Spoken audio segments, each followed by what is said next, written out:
Hello, my friends. Welcome to the Metal Shop. Welcome to Skycam. Um, Part 3 and the final part here in the series of building up the Fernandes Flying V here. I can't even remember what they call it. Anyway, so let me first apologize. I did a bunch of work on the neck and I thought that I was filming, but not only was I not filming, I didn't even have my phone on Skycam. I was really, not on top of my game. Anyway, so I have cleared the neck and I ran into some issues, and you can probably see that right there. The black paint bled, and it also, the clear ran like crazy. I mean, I got runs like crazy on the black side. I don't know how to explain it. So what I did last night, what I didn't film, what I wanted to, I didn't film clear coating it, and I did this all for the sake of playability because I wanted there to be no seam here on the back of the neck. That I did achieve. There's no transition at all. You can't feel it.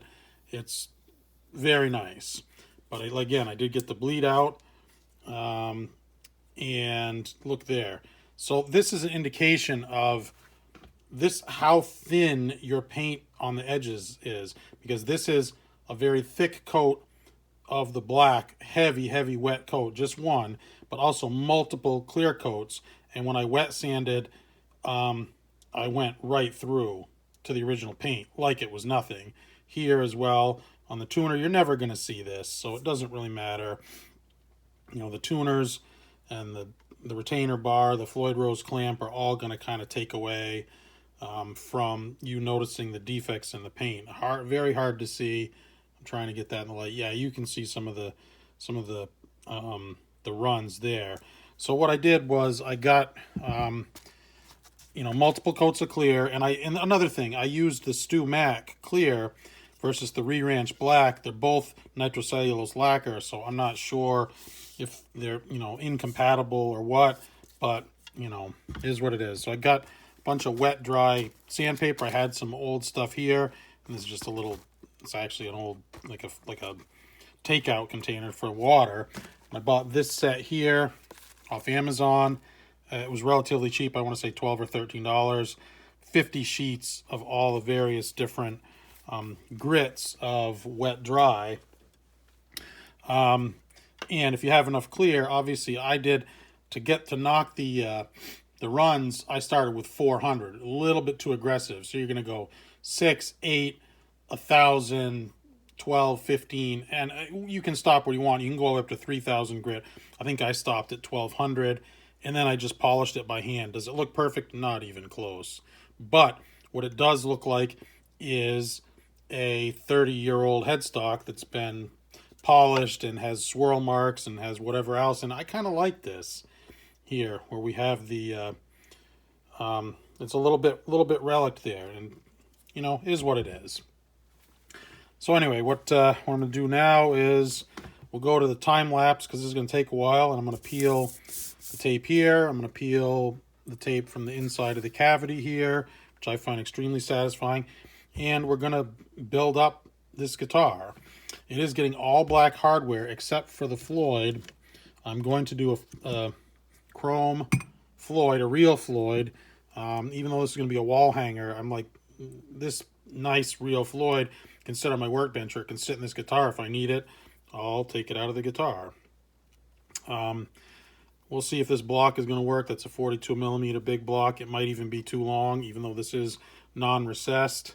There was a rather sizable shim in this neck pocket here, which I can't really understand because this is a non-recessed trim. So with a shim in the neck, you're tilting the neck up, and you have to raise your bridge even further. Maybe they did that for so the tremolo could go back, increase pitch as well as decrease pitch. That's the only thing I can think of. So we'll figure that out. I have all the parts together. We are going to put some strap buttons here in these lonely spots in the tips, just because they're there. Maybe just a screw, I'm not sure. I do have some Jackson strap pins. Whoa. some Jackson strap pins that could go into there. Again, they weren't really drilled in the right spot for using it as a stand to set the guitar down on.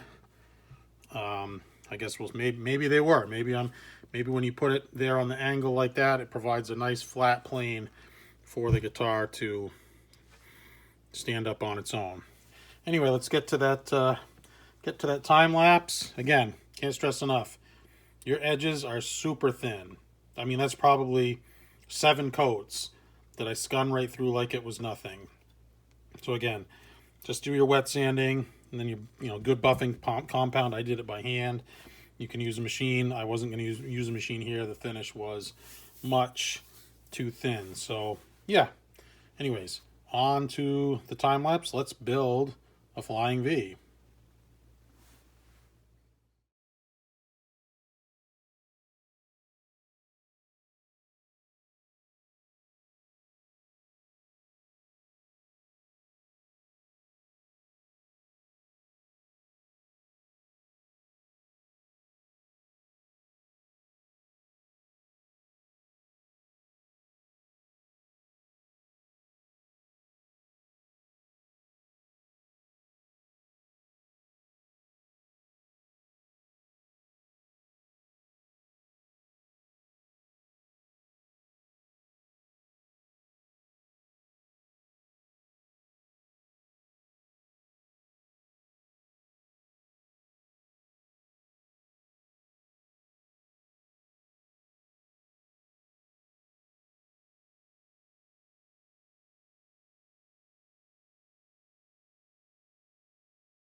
All right, well, here we are.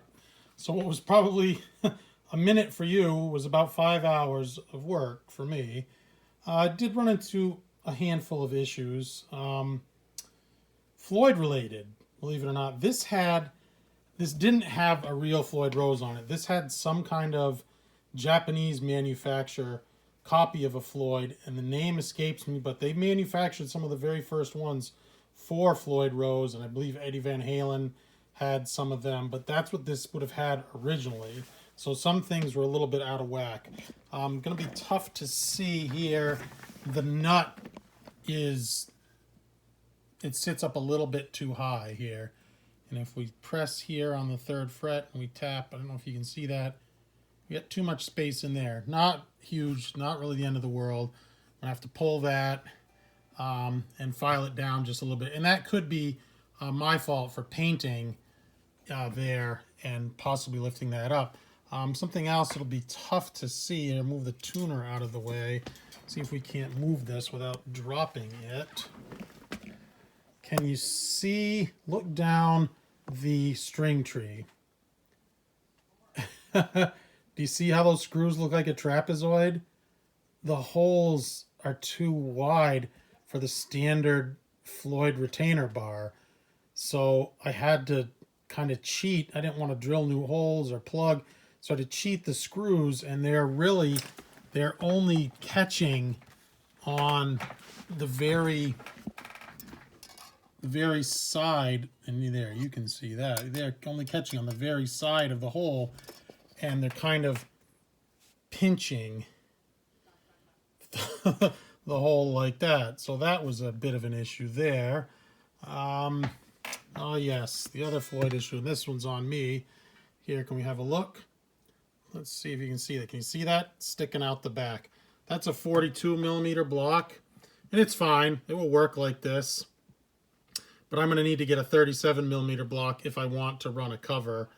I'm going to get one because I like to have the 37 on hand. I got a bee in my bonnet years ago, and I bought tons of the huge brass blocks. You can see them up there. I got a bunch of them.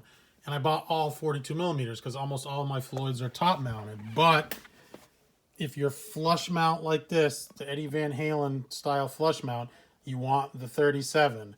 If you've done a retrofit and it sits up proud and high of the guitar, that's the only reason you would want the 42 millimeter block. What else do we run into? I scratched the paint over there.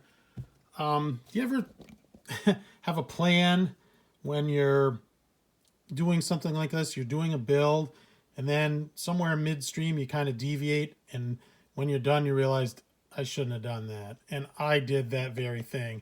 I had brand new knobs, brand new potentiometers for this, and I was rooting through my stash of parts over here just looking for some wiring, and I found a volume and a tone knob all pre-wired up that I'd had in an old Strat. I'm like, oh, great, I'll just throw that in. And I threw that in and I had nothing but problems. And I put the plate on the back so you can't see, but one of the issues I ran into was the potentiometer was touching against the side of the compartment. And if you remember, this is nicely shielded with that copper tape, so it was grounding out. This is one of the new CTS potentiometers that I had all set and ready to go, and I kind of went a little bit lazy there. These are alpha pots, which aren't as good. And somehow, don't ask me how, I had this in a Strat, and I don't remember this, the tone is backwards.